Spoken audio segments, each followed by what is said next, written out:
itu mobil lo liput aja nggak apa-apa. Tapi jangan lo apa-apain lo. Baru tuh masih baby. Boleh diliput. Semua orang boleh tahu kok isinya apa. Tapi sekarang gue cabut dulu. Gue ada kerjaan lain deh. Gue cabut ya. Dah, sampai ketemu di BSD. Dah.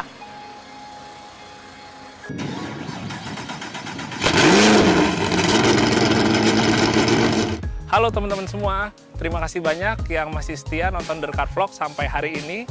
Di episode kali ini, gue akan ngebahas salah satu mobil barunya Rifat Sungkar yang akan dia pakai di Speed Offroad. Kemarin kita udah ngebahas mobil balap sebelumnya, Mitsubishi Triton, itu tetap akan kita test drive. Tapi sebelumnya, gue pengen ngasih tunjuk dulu mobil terbarunya yang akan segera ia pakai di Speed Offroad. Ini dia mobilnya.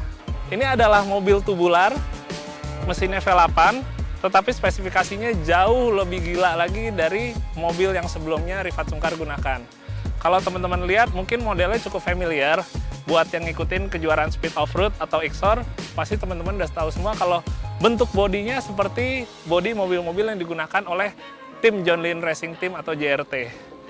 Ya, gue akan ngebahas untuk basicnya dulu. Mobil ini emang dibangunnya untuk sasisnya, konstruksi awalnya itu di bengkel JRT yang ada di Batu Licin, Kalimantan Selatan. Jadi kalau teman-teman lihat emang wajar mobilnya sangat mirip. Tetapi spesifikasinya itu tidak seluruhnya sama dengan yang digunakan oleh tim JRT ataupun beberapa tim lain yang mobilnya dibangun di Batu Licin tersebut. Kalau kita lihat dari samping, secara keseluruhan mobil ini lebih panjang, lebih lebar dari mobil yang digunakan oleh JRT. Apa yang ngebuat lebih panjang? Ini dia. Bagian kabinnya itu jauh lebih luas. Jadi kalau teman-teman lihat di sini, dari mulai posisi kabin bagian sini sampai ke posisi sini, alias ruang kemudi, itu jauh lebih panjang. Sementara untuk di bagian 3/4 ke depannya, dari sini sampai ke ujung, dan juga dari sini sampai ke sini, itu ukurannya sama dengan JRT. Secara keseluruhannya, mobil lebih panjang. Apa kira-kira efeknya? Kalau menurut gua ataupun Rifat Sungkar, dengan wheelbase yang lebih panjang, mobil itu bisa lebih stabil dalam bermanuver.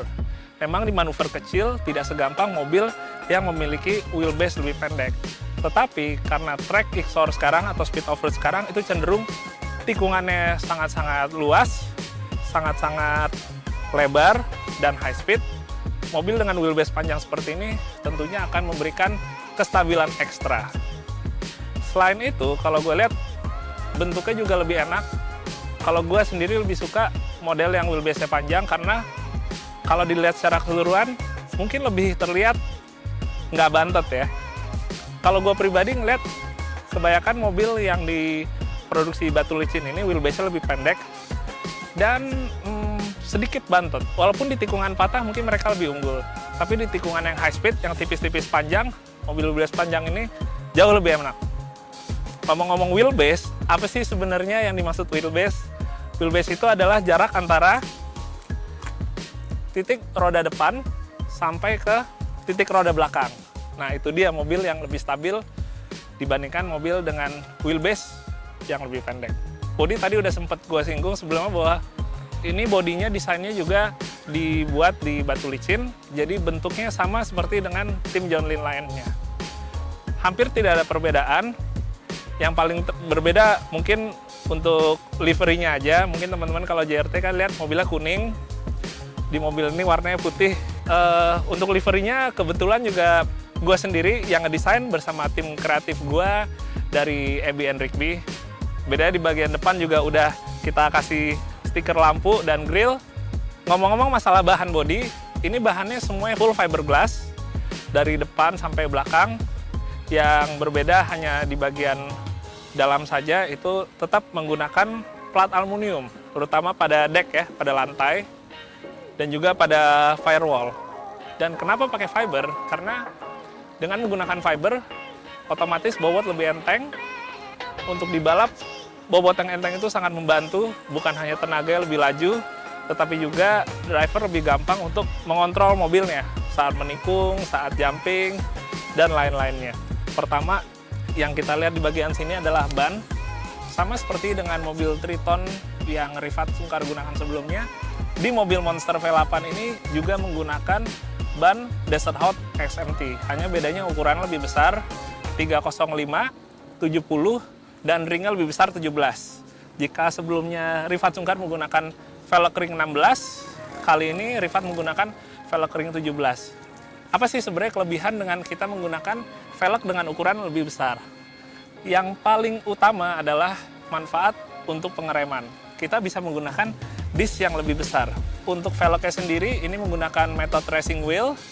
Ini adalah velg buatan Amerika. Ini adalah velg yang digunakan untuk kejuaraan off-road racing atau speed off-road di Amerika. Ini adalah salah satu favoritnya.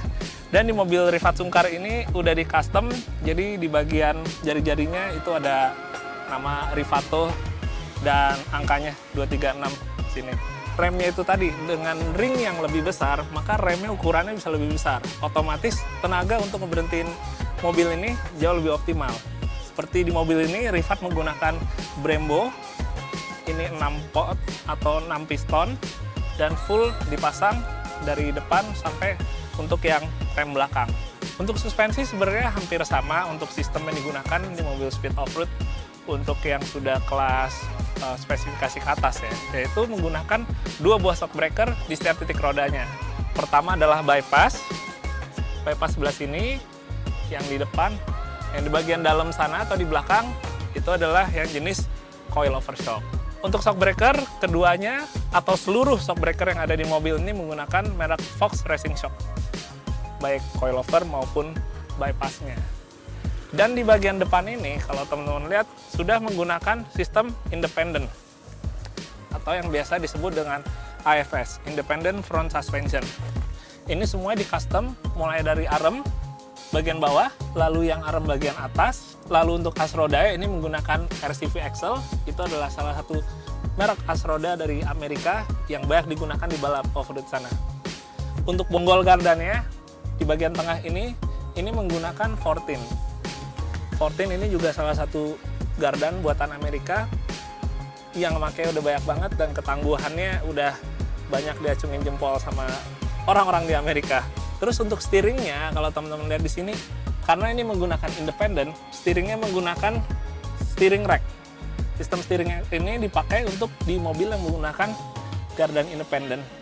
Nah, ngomong-ngomong AFS atau Independent Front Suspension, sebenarnya apa sih kelebihannya dibandingkan gardan konvensional yang modelnya hanya batangan atau solid axle. Nah, AFS ini udah menjadi salah satu sistem suspensi modern yang banyak dipakai. Bukan semua mobil harian aja yang pakai, tapi juga mobil balap. Karena dibandingkan yang model batangan atau solid axle, secara handling, secara keseluruhan, axle jenis ini jauh lebih advance, jauh lebih baik dan canggih untuk dipakai di balap ataupun untuk kenyamanan di mobil harian. Maka dari itu untuk di kelas Rifat ini, FFA 8 Pro, itu hampir mayoritas semua sudah menggunakan gardan depan jenis independent, kecuali Super Wolf. Di bagian belakang yang jelas di sini pertama yang gua ngeliat jelas nama Rifato. Ini dibuat dengan mesin CNC, itu adalah mesin untuk memotong bahan metal menjadi tulisan atau gambar sesuai keinginan kita. Jadi identitasnya Rifat ada taruh sini, Rifato. Terus yang kelihatan lebih jelas lagi sebenarnya adalah radiator. Radiatornya ini udah aluminium dengan pendinginan fan jenis elektrik sebanyak 4 buah. Nah, untuk di mesin V8 atau 8 silinder memang mesin itu jauh lebih mudah untuk panas, sehingga pendinginan yang optimal sangat dibutuhkan. Salah satunya adalah menggunakan radiator yang ukurannya besar. Dan tentunya bahannya menggunakan aluminium, karena memang dia lebih efektif, lebih bagus untuk melepas panas ketimbang radiator berbahan besi. Nah, buat tangki bensinnya, posisinya itu ada persis di balik tulisan Rifato. Ini dia yang warna merah. Tangki bensinnya diposisikan di sini untuk memperbaiki distribusi bobot. Jadi tidak hanya mesinnya aja yang udah dipindah ke belakang, tetapi juga untuk tangkinya. Jadi di bagian depan itu sangat ringan. Salah satu fungsinya juga adalah agar saat jumping, mobil itu tidak terlalu mudah untuk nunduk atau nosedive, karena konsentrasi bobotnya ada di bagian belakang mobil. Untuk suspensi belakang, gardannya yang digunakan oleh Rifat Sungkar, mereknya itu sama dengan gardan depan, yaitu 14. Hanya bedanya yang bagian belakang ini tetap menggunakan solid axle karena memang kebutuhannya untuk di gardan belakang sudah cukup menggunakan gardan solid axle dan tidak harus sampai menggunakan gardan yang independen juga sistemnya. Sementara untuk shock breaker-nya juga sama, 2 buah di setiap titiknya, yaitu Fox Racing Shock yang jenis bypass dan coilover shock. Kedua merek sama, berbeda dari depan adalah travel atau jarak main di bagian depan itu sekitar 12 inci, sementara di bagian belakang ini jarak mainnya mencapai 16 inci. Jauh lebih panjang di bagian belakang. Kebetulan mesinnya di bagian belakang, bukan di bagian depan. Kita coba lihat langsung ya di atas ya. Kayaknya mesin manjat nih. Nah, buat mesinnya, sebelumnya Rifat Sungkar di Tritonnya menggunakan mesin LS2 dengan cc 6000. Kali ini Rifat Sungkar menggunakan mesin barunya LSX dengan cc yang jauh lebih besar, yaitu 7200. LSX ini sebenarnya masih keluarga mesin dari LS. Hanya bedanya ini mesin adalah generasi yang terakhir di generasi LS. LSX itu mungkin LS10 kali ya, boleh kita bilang. Dan enggak seperti mesin LS sebelumnya. Di mesin ini khusus dibangun oleh pabrikan Chevy untuk balap saja. Jadi untuk di mobil hariannya tidak ada yang menggunakan mesin ini. Nah teman-teman, mesin 7200 cc ini NA, jadi tidak turbo dan juga tidak menggunakan supercharge. Tetapi tenaganya sudah jauh lebih besar dibandingkan LS-LS yang ada di sebelumnya. Untuk internal mesin memang sudah di-upgrade, kita boleh katakan sudah masuk ke stage 3, sehingga bagian head sampai ke bloknya semua dalamannya itu sudah yang aftermarket. Dan untuk informasi, mesin ini dibangun oleh CBM Motorsport yang berada di California, Amerika Serikat. Nah, mesinnya kalau teman-teman lihat ini udah ditutup. Ini semacam ada platnya untuk menutupin bagian atas mesinnya. Cuma yang terlihat jelas di sini adalah headernya. Headernya ini di custom oleh John Lynn Racing Team di Batu Licin.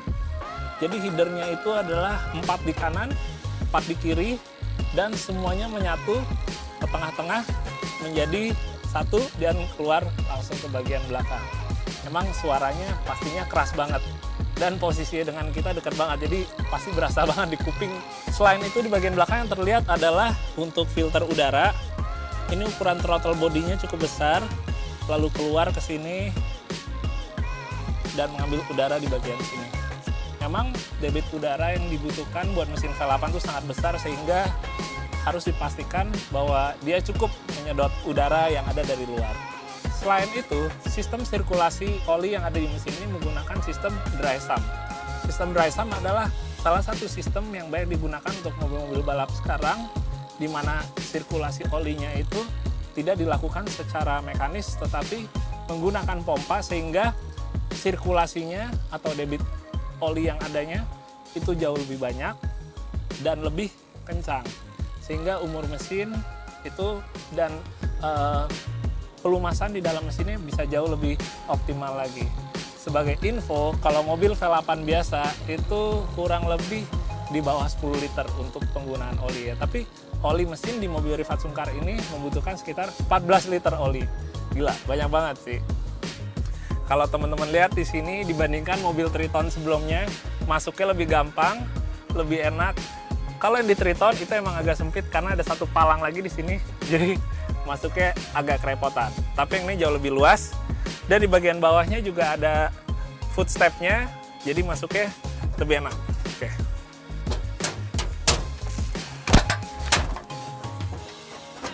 Oke. Kalau dibandingkan sama mobil Rifat sebelumnya, posisi duduknya emang lebih enak ini. Jarak antara jok dengan setirnya pas.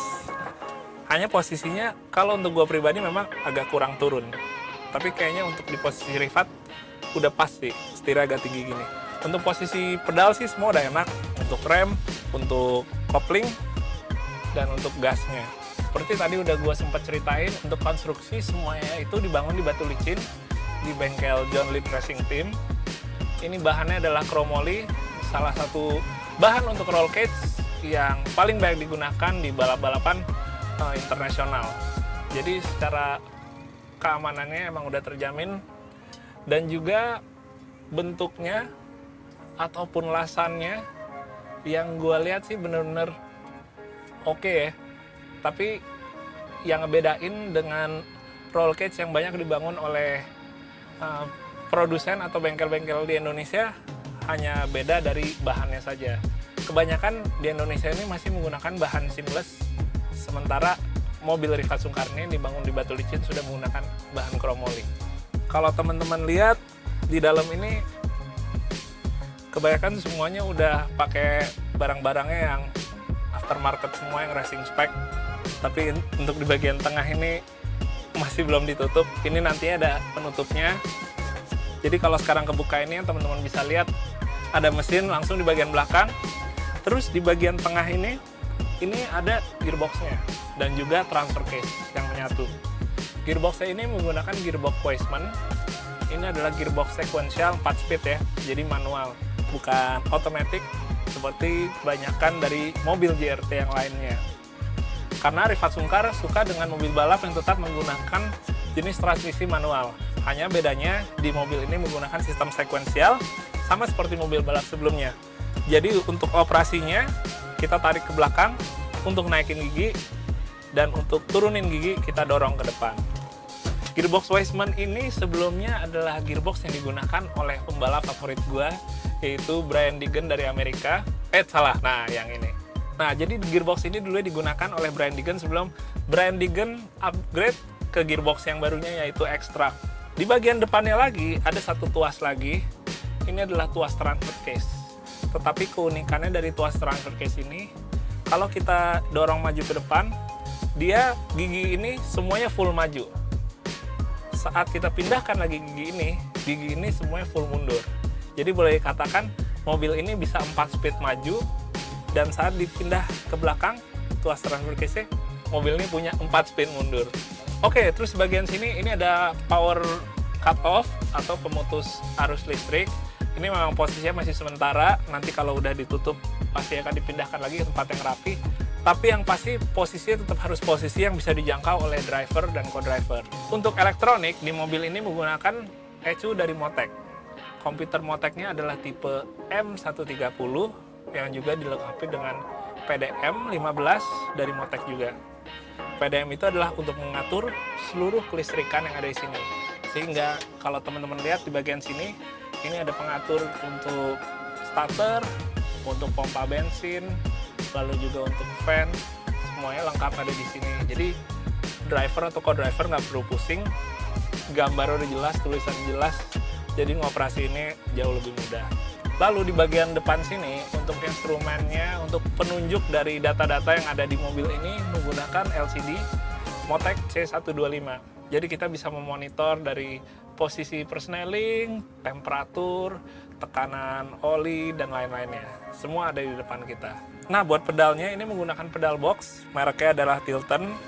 Ada 3 pedal karena mobil ini tetap menggunakan manual, yang posisinya kombinasi antara di floor dengan digantung untuk yang gasnya. Sementara di bagian lantainya semua sudah menggunakan plat aluminium yang udah dicat juga, benar-benar rapih, benar-benar enak dilihatnya, bersih. Jadi kita balapnya juga pasti rasanya nyaman banget ya. Untuk jok, ini joknya dua-duanya kembar, menggunakan merek NRG. Joknya adalah bucket seat pastinya karena itu udah menjadi kewajiban di hampir setiap balap. Seatbeltnya menggunakan Scratch Racing lebar 3 inch.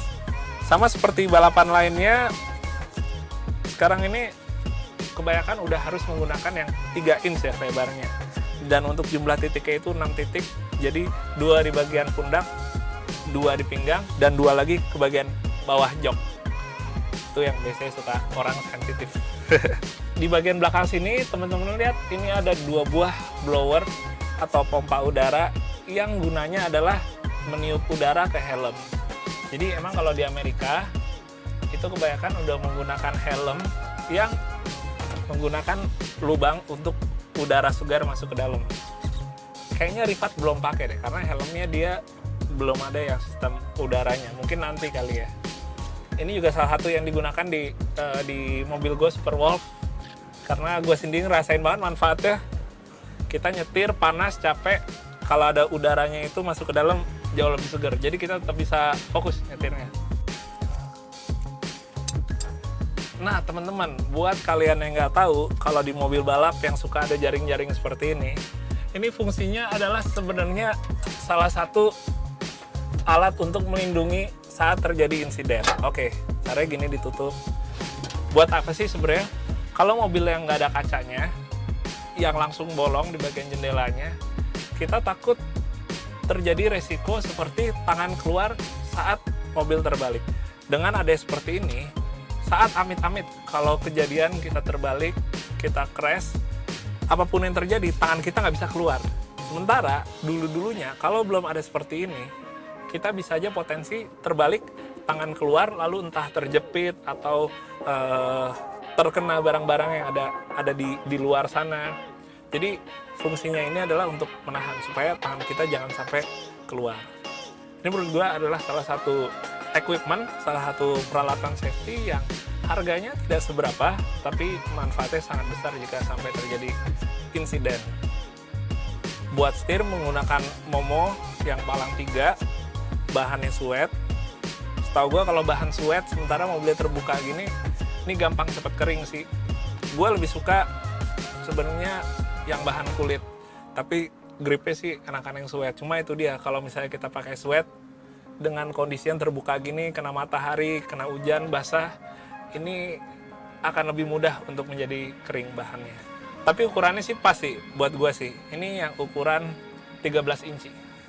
Oke teman-teman, sebelum Rifat Sungkar pakai mobil ini buat balap beberapa hari lagi, gue akan coba dulu hari ini. Kita rasain ya, kira-kira mobilnya lebih dahsyat nggak dari yang sebelumnya. Oke, kita nyalain ya.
Baru kali ini gua nyoba mobil balap segila ini.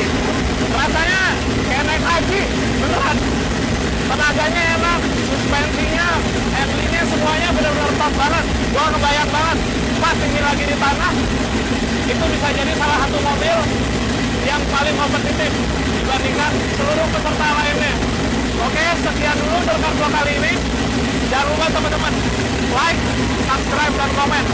Kedepannya kita akan lagi nge-review yang lebih gila lagi dan test drive yang lebih oke lagi. Oke? Dadah.